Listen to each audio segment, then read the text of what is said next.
Bonjour tout le monde, rebonjour sur cette 5e édition de Ben's Travel Panel. Et comme vous le savez, après avoir discuté des possibilités de transport et des expériences hôtelières lors des dernières sessions sur Ben's Travel Panel, nous avons remarqué que les agences de voyage et bien sûr les consommateurs se préparent à nouveau pour découvrir le monde, ce qui est bien sûr, ou au moins à voyager dans notre pays voisin comme la France. Alors hier, la Commission européenne ainsi que de nombreux pays ont informé le monde entier de leurs décisions sur la manière dont les voyages seront à nouveau possibles.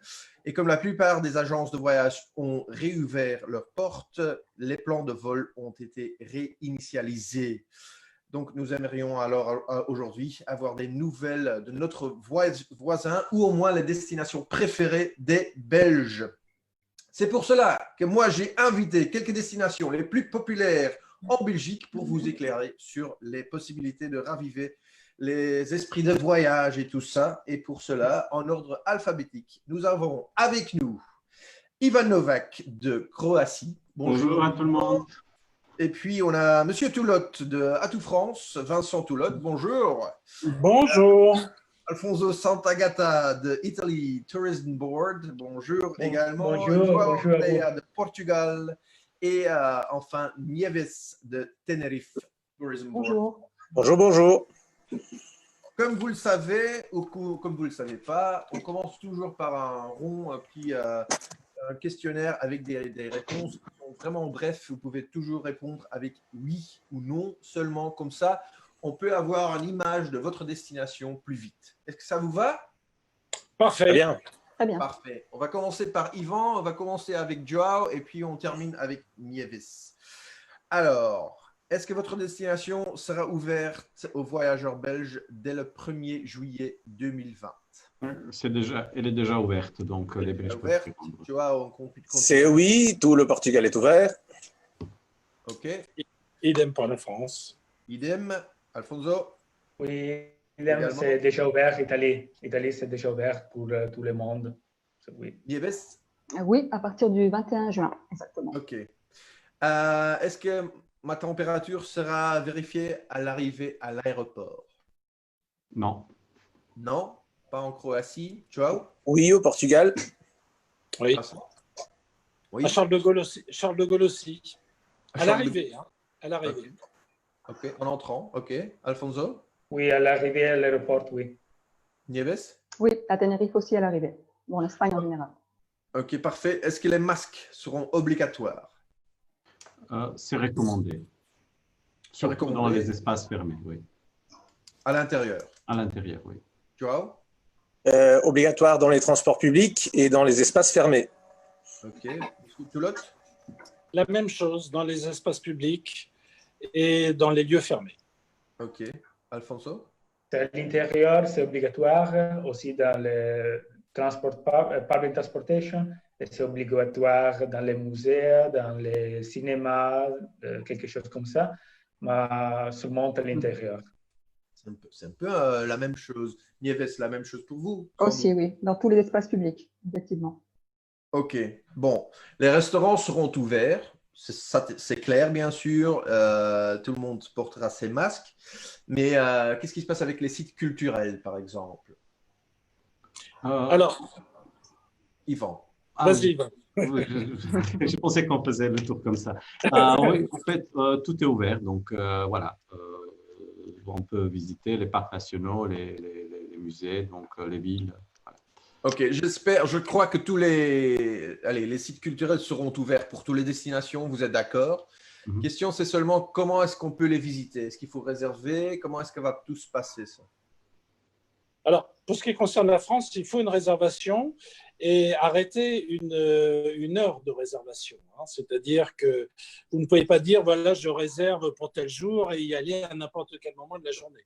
Donc, vous devez arrêter une heure et il va falloir effectivement porter un masque, mais vous n'aurez pas accès aux audios, au système d'audio mis en place par… Des tablettes, et voilà. Voilà, exactement. Ok. Joao, vous êtes d'accord, vous? Les sites culturels sont accessibles, le port du masque est obligatoire, l'utilisation d'audioguides est suspendue pour l'instant, mais effectivement, c'est un peu comme partout. Évidemment, ça change beaucoup de grandes attractions et petits musées. S'il faut réserver en avance, je conseille pour les grandes attractions de réserver en avance, mais ce n'est pas obligatoire. Mais c'est un peu, ça dépend de la destination, ça dépend de l'attraction, bien sûr. Par exemple, j'ai visité un musée ici à Anvers, et là, ils m'ont dit que cet été, il était juste possible de donner accès à 4 personnes par quart d'heure, ce qui est incroyable. Ça rend les choses un peu, financièrement, c'est pas intéressant d'ouvrir même. Est-ce que vous êtes d'accord?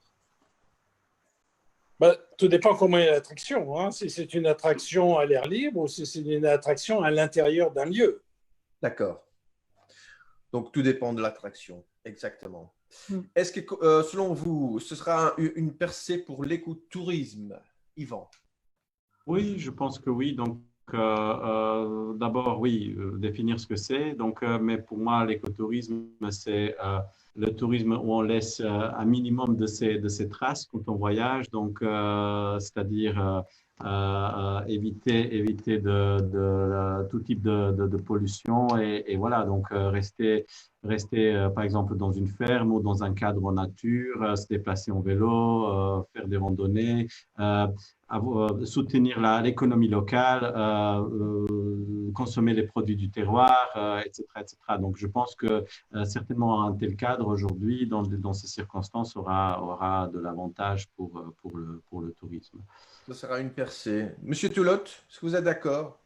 Oui, tout à fait. Non, je partage ce que vient de dire Ivan.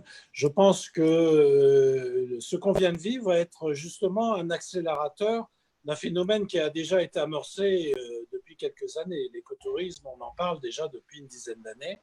Et là, effectivement, il va y avoir un phénomène d'accélération qui va amener les gens à fréquenter des régions peut-être moins fréquentées touristiquement que d'habitude, aller plus peut-être en campagne à la montagne, enfin être plus proche de la nature, pratiquer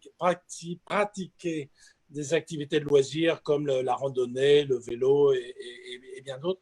Donc, certainement, cette tendance va prendre de plus en plus d'importance. Mais elle n'est pas née d'aujourd'hui. Elle a déjà été amorcée il y a au moins 10-15 ans. Hein.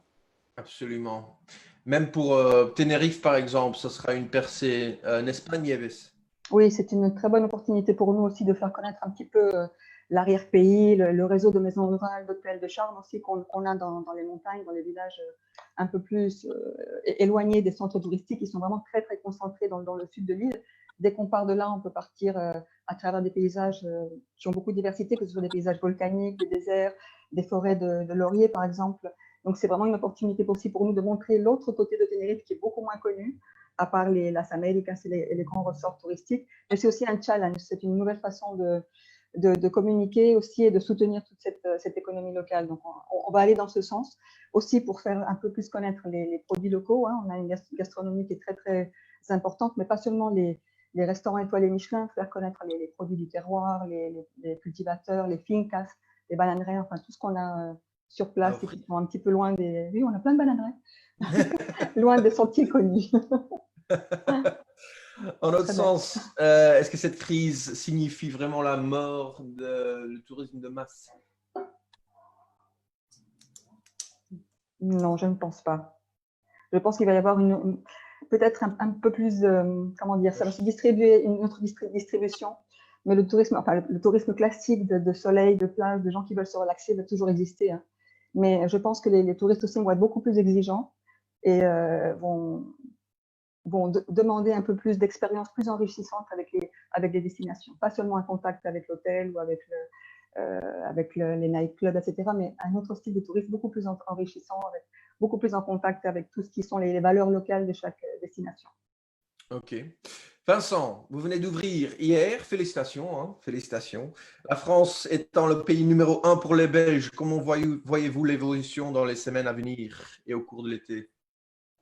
En fait, bon, ce qui est perdu, il ne sera pas rattrapé, hein, puisque le Belge commence à venir en France dès l'avant-saison. Donc là, on commence déjà à être, comment dire, aux abords du mois de juillet. Mais il est certain que la proximité géographique de la France est un atout incontestable, surtout à un moment où on sait que les Belges vont majoritairement partir en vacances en voiture, pardon. Et donc, c'est un élément déterminant. Et j'aurais tendance à dire c'est un élément d'autant plus déterminant car le problème n'est pas de partir, mais c'est de savoir si on peut revenir. Et dans un contexte d'instabilité sanitaire que vient de révéler un peu l'actualité sur d'autres continents, laisse à penser que la voiture, c'est l'élément qui fait qu'en l'espace de quelques heures, vous pouvez vous retrouver chez vous. Et ça ne dépend que de vous. Il est certain que l'utilisation d'un transport public, l'avion ou autre, vous laisse effectivement un peu, comment dire, conditionné par ce transport-là.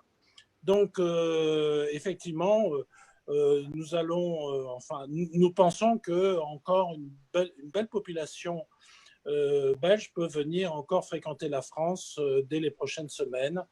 En plus, bien sûr, de ceux qui ont une seconde propriété. Et ils sont nombreux de Belges en France. Il y en a 60 000. Il y en a près de 60 000 Belges, oui, qui, après les Anglais, ce sont les Belges qui ont le plus de résidences secondaires en France. Ok, génial. Si on suit ce que M. Toulot dit, personne ne va venir en Portugal parce que là, je ne peux pas venir en voiture. L'accès au Portugal est pour l'instant coupé via l'Espagne et effectivement jusqu'au 1er juillet. Mais à partir de là, les frontières sont ouvertes et donc les Belges sont aussi bienvenus en voiture propre. Mais évidemment, la plupart des clients belges qui nous visitent viennent en avion. Tout à fait.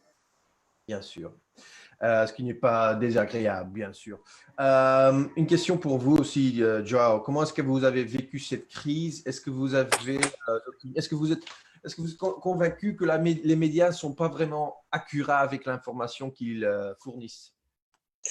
Évidemment, il y a beaucoup de choses qui se lisent dans la presse, qui sont écrites d'une façon qui mène à des malentendus par rapport au client final. Donc, nous recevons beaucoup d'appels et beaucoup de demandes de la part du client final qui ne sait plus comment et quoi. Mais je pense que c'est aussi le fait qu'il y a une mosaïque très diverse en Europe. Donc, chaque pays a ses propres règles. Dans certains pays, c'est même au niveau régional. Et donc, je suis tout à fait... je comprends très bien que le client a un peu de mal à se repérer dans le contexte actuel. C'est d'ailleurs la raison pour laquelle le Portugal a pris des mesures plutôt nationales pour que ça soit plus ou moins organisé et clair. On essaye aussi de garder un calendrier mensuel pour que ça soit plus clair, parce que si à un moment donné c'est le 15, le 22 ou le 33, on ne sait plus où on est et ça mène à la confusion. Donc justement, par exemple, la frontière terrestre avec l'Espagne va rouvrir le 1er juillet pour qu'on ait une idée qu'au mois de juin on ne peut pas, au mois de juillet on pourra déjà. Oui. Est-ce que vous êtes d'accord, Yvan, que la presse a mené à la confusion? Oui, je suis d'accord avec Joao, donc, parce qu'il y a beaucoup d'informations qui circulent et parfois les médias sont assez superficiels, donc ils prennent l'information qui leur semble la meilleure à ce moment-là et parfois ils donnent une mauvaise information au public. Donc c'est pour ça qu'il ne faut pas toujours croire à ce qui est écrit dans les médias et il faut consulter les sites fiables et les sites officiels. Donc, et les informations, consommer les informations officielles. Ça veut dire, en premier lieu, donc, la diplomatie belge, les institutions dans les pays respectifs. Ça veut dire l'Office de tourisme, le ministère de l'Intérieur, l'Institut de santé publique, etc. Et donc, c'est là où les gens peuvent vraiment trouver des informations qui sont à 100% fiables. Oui, c'est dommage que l'Europe n'est pas vraiment présent sur cette crise. Allez, je veux dire que toutes les régions, tous les pays même ont pris leurs mesures propres. Alfonso, je crois que vous êtes d'accord. Oui, comme a dit Portugal, il y a une mosaïque dans l'Europe. Chaque pays, mais aussi chaque région dans les pays a pris des mesures différentes. Mon avis, c'est lire toujours les sites officiels. Par exemple, nous avons notre site officiel, c'est italia.it, avec toutes les informations mises à jour, toutes les informations officielles mises à jour, avec toutes les informations très importantes pour les Belges, pour tout le monde en général. Et oui, c'est une mosaïque, c'est très difficile de trouver l'information correcte. L'Italie, bien sûr, a subi des moments très difficiles à Bergamo, notamment. Et dans la presse, c'était Bergamo, Bergamo, Bergamo partout. Comment est-ce que l'image va subir cette presse négative? L'image, c'est négatif parce que pour moi, pour une semaine, il y a seulement l'Italie dans la presse. Et c'est vrai. Mais aujourd'hui, tout c'est ouvert. Aujourd'hui, tu peux boire ton cappuccino, tu peux avoir la dolce vita en Italie. Et tout est ouvert. Nous sommes ici, nous sommes en Italie pour les touristes belges, pour tout le monde. Aujourd'hui, tout est ouvert, tout est possible en Italie. Tout est possible, tout est ouvert. Ok, parfait. La semaine dernière, les grandes chaînes d'hôtels nous ont fait part de leurs protocoles et de leurs mesures. João, le Portugal, a été une des premières destinations à proposer un label, le label Clean et Safe. Est-ce que vous pouvez m'expliquer ce label, en fait? Alors, le Portugal s'est rendu compte qu'il y avait un manque de confiance de la part du consommateur par rapport à la sécurité. Les gens se posaient la question, où est-ce qu'on va partir en vacances, vu que la pandémie est un peu partout. Donc, le Portugal et le tourisme du Portugal a créé un label. C'est un label volontaire. Il est hyper simple. Donc, toutes les sociétés portugaises dans le domaine du tourisme peuvent accéder d'une façon gratuite, online, à ce label. Pourtant, évidemment, il faut suivre un carnet de charges et tout un tas de mesures qui donnent garantie aux clients que l'institution, l'endroit, la personne en cause est commise à évidemment faire tout ce qui est nécessaire pour donner de la garantie et qu'on a fait tout ce qui est dans nos mains pour assurer que les hôtels, les installations sont complètement, dans la mesure du possible, sûrs pour un tourisme normal. Est-ce qu'il y a une institution qui vient contrôler ces mesures? C'est le tourisme du Portugal qui fait un contrôle ad hoc. Évidemment, pour l'instant, il y a déjà 12 500 compagnies qui ont adhéré à ce label. Et donc, tous les jours, il y a des inspecteurs qui viennent dans une certaine société, dans des hôtels, pour contrôler si c'est fait. Évidemment, ce n'est pas possible de le faire tous les jours. Il faut dire que ce n'est pas un certificat, évidemment. Excusez-moi? Il n'y a pas de garantie. Évidemment, on ne peut pas donner de garantie jusqu'au moment où on n'a pas de vaccin. Donc, le label est un compromis de la part des institutions pour dire nous faisons tout ce qui est dans nos mains pour garantir de la sécurité et de la propreté dans nos installations. Et ça vous remporte quoi exactement, ce label? Le but, c'est de trouver de la confiance dans le consommateur. Évidemment, il y a certains hôtels qui ne l'ont pas encore fait et on le voit déjà, le consommateur n'est pas en train de réserver des hôtels qui nous donnent clairement une idée de compromis de sécurité. Ok. Votre avis sur ce label, peut-être, Monsieur Vincent Toulotte? Est-ce que la France aurait besoin d'un label comme ça, peut-être? Ça fait l'objet d'un grand débat au niveau des autorités françaises. Fallait-il mettre en place effectivement un label qui soit homogène pour l'ensemble du secteur touristique? Et la conclusion a été que si on n'a pas la capacité à contrôler ce label devient essentiellement un outil de communication, mais pas obligatoirement un outil sur lequel le client peut totalement se reposer.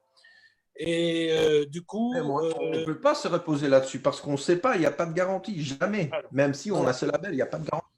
Alors, c'est pour ça que finalement, il y a des protocoles, d'accord, qui ont été faits, organisés au sein des filières. C'est-à-dire qu'il y a le groupe Accor a un protocole pour l'ensemble de ces 400 ou 500 hôtels, restaurants sur l'ensemble de la France. Il y a un protocole effectivement aussi extrêmement rigoureux de tous les villages du Club Méditerranée, des campings de l'hôtellerie. Mais de toute façon, il y a, et on l'a dit depuis le début, un contrôle là des autorités sur la distanciation sociale, le port du masque et autres. Et donc, il n'a pas été jugé nécessaire d'en rajouter. Donc, pour l'instant, c'est plus, on se repose plus sur des protocoles par filière plutôt qu'un protocole sur l'ensemble du secteur touristique avec un protocole homogène, sachant que de toute façon, il y a déjà en place justement des mesures de protection de l'ensemble de la population et locale, et bien entendu pour les étrangers, pour ce qui est à distanciation sociale dans les restaurants, le port du masque et ainsi de suite. Voilà, je vais juste encore m'adresser à Alfonso parce qu'en Italie, il n'y a pas vraiment une initiative comparable. Non, nous n'avons pas de label ou quelque chose comme ça. Je pense qu'avoir une clear guideline, c'est plus important qu'avoir un label volontaire. Voilà, ok. Est-ce que vous êtes d'accord qu'il n'y a pas vraiment une nécessité d'avoir ce label sur le niveau européen? Je pense aussi les guidelines de gouvernement au niveau européen, c'est plus important. C'est plus important. Ok. Oui. Parlons de l'expérience. Quand je viens visiter votre destination, Nieves, disons qu'en Tenerife, j'aimerais partir à la plage, j'aimerais aller me balader. Comment est-ce que l'expérience, elle sera? Alors, pour les plages en Espagne sont libres d'accès. Elles sont gérées par les municipalités locales. En ce moment, elles sont toutes ouvertes avec toutes des capacités limitées. On n'a pas besoin de les réserver à l'avance, sauf comme pour 2 ou 3 plages sur l'île qui sont des plages urbaines mais qui sont situées hors des zones touristiques. Par exemple, pour les plages qui sont situées dans les zones touristiques du sud de Tenerife, Arona ou Adeje, elles vont être donc limitées en termes de capacité. L'entrée va être une entrée unique pour contrôler le nombre de personnes qui va y rentrer. On ne peut pas faire de sport en groupe. Il y aura également du personnel qualifié, des secouristes qui vont indiquer un petit peu et guider les gens qui vont venir sur place. Donc, c'est quand même assez régularisé. Il y aura également des horaires. Ces horaires seront ouvertes de 10 à 18 h ou de 11 à 19 h pour permettre le nettoyage de ces plages. Et le port du masque n'est pas obligatoire, sauf si on ne peut pas respecter la distance avec son voisin. Mais bon, ce sont quand même des grandes plages. On parle de 16 plages sur Adeje, 12 plages sur Arona. Donc, elles ne vont pas être à 100% de leur capacité. Loin de là, nous sommes sur une île, donc il y a des plages un peu partout. Donc, l'expérience plage peut se faire parfaitement en suivant ces règles. Ensuite, sur les espaces ouverts comme le parc national du Teide ou les espaces naturels, pareil. On n'a pas besoin, si on fait de la randonnée, de porter un masque, sauf si on est dans un groupe avec des gens qu'on ne connaît pas, si on ne peut pas respecter la distance. Pareil sur le parc national du Teide, si on prend le téléphérique, évidemment, c'est un espace fermé, donc il faudra porter le masque. Mais en général, dans les espaces ouverts, si la distance peut être respectée, on peut être parfaitement sans le masque. Tous ces espaces sont ouverts aussi. Quelque chose d'important aussi, parce que c'est une expression qui a beaucoup de succès à Tenerife, donc ça a été une très bonne nouvelle pour nous. On peut recommencer à faire les balades en bateau pour aller voir les dauphins et les baleines, avec des petits groupes de 4-5 personnes. Donc c'est aussi une expérience qu'on peut faire en plein air, en pleine mer. Donc c'est aussi une activité qui a repris il y a quelques semaines. Donc on peut faire toutes les activités à l'air libre sans problème. Génial. Même chose pour vous, Vincent. Si j'aimerais aller me balader sur la plage à Juan-les-Pins ou, je ne sais pas, à Cap d'Agde, est-ce que je dois porter un masque? Et comme à Tenerife, les plages sont du domaine public pour la très grande majorité et gérées par les municipalités. Et donc, chaque municipalité a adopte des règles différentes. Par exemple, certaines plages en fait ont été réparties en trois parties en quelque sorte. Une partie pour effectivement se reposer et pouvoir s'étendre, enfin s'allonger. Mais là, il faut effectivement qu'il y ait une distanciation sociale, qu'il y ait et que les espaces soient un peu comme pour les RECA, en fait, véritablement séparés. Un autre espace pour l'activité sportive où les gens doivent obligatoirement être en mouvement, hein, et une autre partie pour la baignade. Bon, bah ça, c'est le cas de certaines communes. D'autres communes sont plus effectivement où on ne peut être qu'en mouvement, on ne peut pas s'allonger sur le sable. Je ne sais pas particulièrement ce qu'il en est pour Juan Lépin, mais je ne sais pas combien il y a plusieurs milliers de kilomètres de côte en France.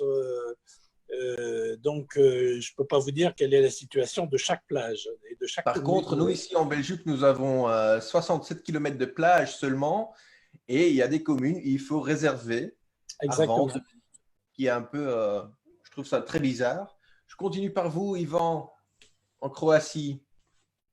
La côte de Croate, elle est un peu particulière, hein, donc elle est différente que la côte, par exemple, atlantique française. Donc, nos plages sont plus petites. Mais d'un autre côté, on a 5000 km de côte environ, y compris les îles. Donc, on a 1000 îles en Croatie.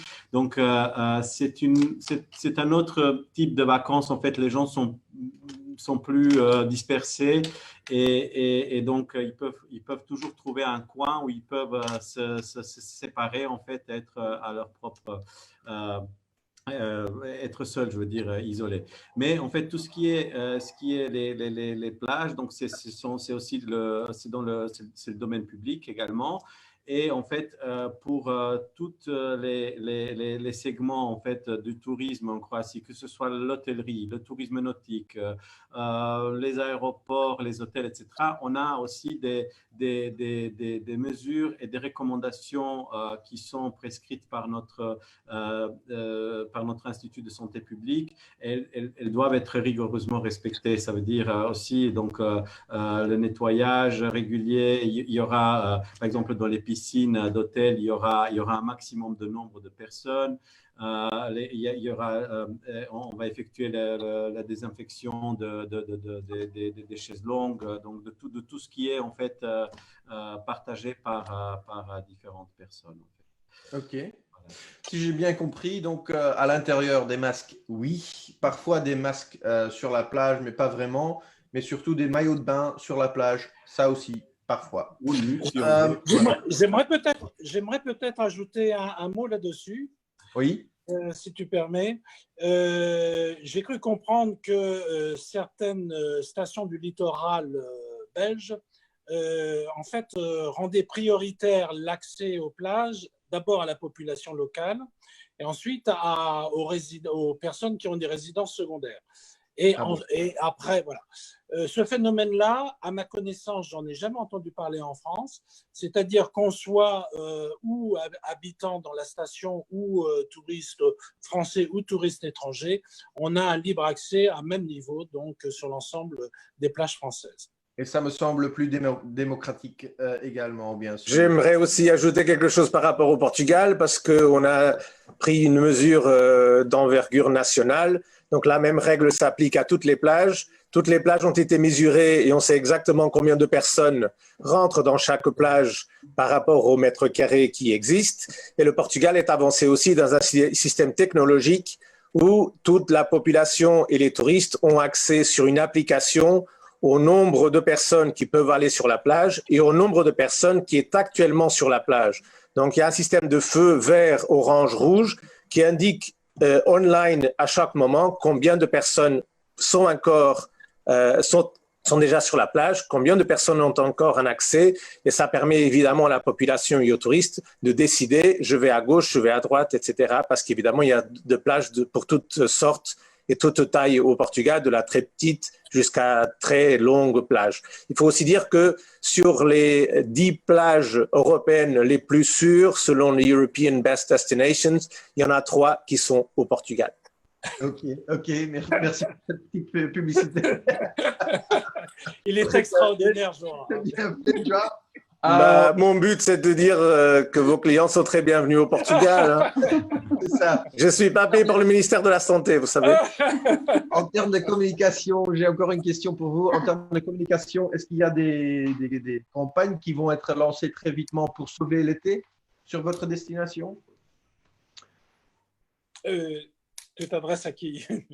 À tout le monde. Ah, d'accord. Bon, moi, je veux bien prendre la parole. Oui, oui, tout à fait. Hein. Nous sommes en train de travailler là sur le lancement de campagnes de communication pour certaines régions françaises, notamment la Corse, la Provence, la Normandie. Campagnes de communication qui se feront à la fois online et offline. Oui, ça oui. D'accord. Les autres destinations, Tenerife, Alfonso, Pas est-ce qu'il y a… Oui, pour nous, nous avons une campagne de communication, comme a dit mon collègue français, nous avons une campagne de communication online avec sur les sociaux, sur Facebook, Instagram, avec les influencers, mais aussi offline avec les journaux, avec les magazines de voyage. Nous avons une cross-media stratégie pour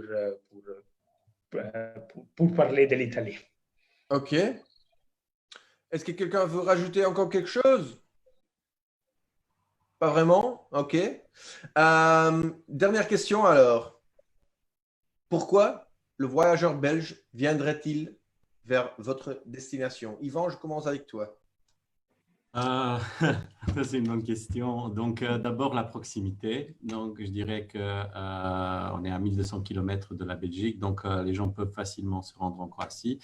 Deuxièmement, on représente le double de la surface de la Belgique, mais avec un tiers de population. 5000 km de côte, comme je viens d'évoquer, 1000 îles, 19 parcs de nature, parcs nationaux. Donc, on a vraiment de quoi s'évader et de s'isoler en fait et profiter d'un magnifique cadre pendant ces vacances. Donc, aussi les logements en Croatie sont adaptés à ça. Donc, on n'a pas de très, très grandes structures hôtelières, mais ce sont plutôt des petits hôtels de famille, des chambres d'hôtes qui sont très populaires en Croatie, des maisons de vacances, logements dans les campings, location d'un voilier et naviguer à travers des 1000 îles croates, ou bien, je ne sais pas, on s'est même loué un phare sur une île. Donc, je pense que façon Robinson, on ne peut pas être plus isolé que ça. Donc, voilà. Merci pour cette explication très brève. Je continue par vous, João. Écoute, les atouts du Portugal, la raison pour laquelle les Belges viennent régulièrement au Portugal n'a pas été touchée par le Covid. Donc évidemment, un peuple chaleureux, accueillant, une diversité énorme de paysages et d'expériences, une excellente relation qualité-prix. Donc tout ça reste abordable, pas loin dans le contexte européen et en plus dans un pays qui n'a pas trop été touché par la pandémie. Donc les Belges sont très bienvenus. Voilà. On continue par vous, monsieur Vincent Toulotte. La proximité géographique, incontestablement, mais elle n'est pas que géographique, c'est aussi une proximité culturelle. Hein, le belge est très proche du français, le français est très proche du belge. Et puis, ce qui fait qu'il relie en fait le belge du français, c'est essentiellement le bien manger et le bien boire. Et les Belges viennent beaucoup en France, à la fois pour découvrir la gastronomie française, que l'on trouve d'ailleurs en partie aussi en Belgique, hein, n'ayons pas peur de le dire, et aussi pour ses vins. Donc, et puis, la chance de la France, c'est que sur une superficie relativement limitée, on a une diversité de paysages que l'on trouve difficilement ailleurs. On a aussi bien la montagne, les volcans, comment dire. Et là, je ne parle que de la France continentale, mais il ne faut pas aussi oublier que la France, c'est aussi bien sûr la Corse, mais les territoires d'outre-mer, Martinique, Guadeloupe, la Polynésie, la Réunion et Mayotte et autres. Ok, tout est clair. Merci beaucoup. J'en profite pour dire que la France a le deuxième domaine maritime mondial après les Américains. Grâce au oui, tout à fait. Et peu de gens le savent. Ah oui, ça je ne savais pas. Oui. On va continuer par Monsieur Sant'Agata. Alfonso, à Oui. votre tour. Nous n'avons pas les territoires d'outre-mer, mais bien sûr, notre Dolce Vita, c'est là, c'est en Italie. L'Italie, c'est ouvert, comme j'ai déjà Oui. dit. Tu peux prouver notre gastronomie, notre vin, oui, la gastronomie en général. Et je pense que toutes les villes les plus importantes, Venise, Florence, Rome, sont ouvertes. Mais en ce moment, c'est le bon moment pour découvrir une autre Italie. Une Italie dans la nature, une Italie plus petite, plus soutenable. Et je pense que c'est le bon moment pour découvrir quelque chose de différent. Très, très bien dit. Et on termine par Nieves. À votre tour. Tenerife est une petite île comparée avec tous ces grands pays, mais c'est quand même la première destination des Canaries. Depuis très longtemps, les Belges, une des caractéristiques du tourisme belge pour Tenerife, c'est qu'ils sont très, très fidèles. Donc, ils connaissent très bien la destination. Donc, ils peuvent venir expérimenter et profiter de l'île comme ils l'ont fait avant toute cette crise, en respectant certaines normes, malheureusement pour l'instant. Mais s'ils veulent des vacances relax, nous avons des très, très bons hôtels 5 étoiles, des hôtels de charme aussi. S'ils veulent des vacances plus actives, visiter des villes coloniales ou faire des randonnées, faire des activités d'observation d'étoiles, faire du bateau, c'est aussi possible. Donc, la destination est ouverte. Ils sont un petit peu comme à la maison, puisqu'on a aussi, comme en France, de nombreux Belges qui ont leur seconde résidence ici. Donc, à partir du 21 juin, nous sommes là, prêts à les accueillir, les bras ouverts, presque. Voilà. Tout le monde est prêt à les accueillir, à vous accueillir les bras ouverts. Si vous auriez encore des questions concernant ce Ben's Travel Panel, cette 5e édition déjà, vous pouvez toujours vous adresser sur l'adresse email benstravelpanel@pitchperfect.be. J'aimerais remercier notre contributeur d'aujourd'hui, les destinations, bien sûr. Et bien sûr, maintenant, j'ai envie de vous visiter tous et peut-être qu'on pourrait faire ça cet été ou sinon l'hiver prochain. Merci à vous tous, merci d'être avec nous et à une prochaine. Au revoir pour la prochaine Ben's Travel Panel. Au revoir. Merci. Au revoir. Merci. Au revoir, merci. Ciao.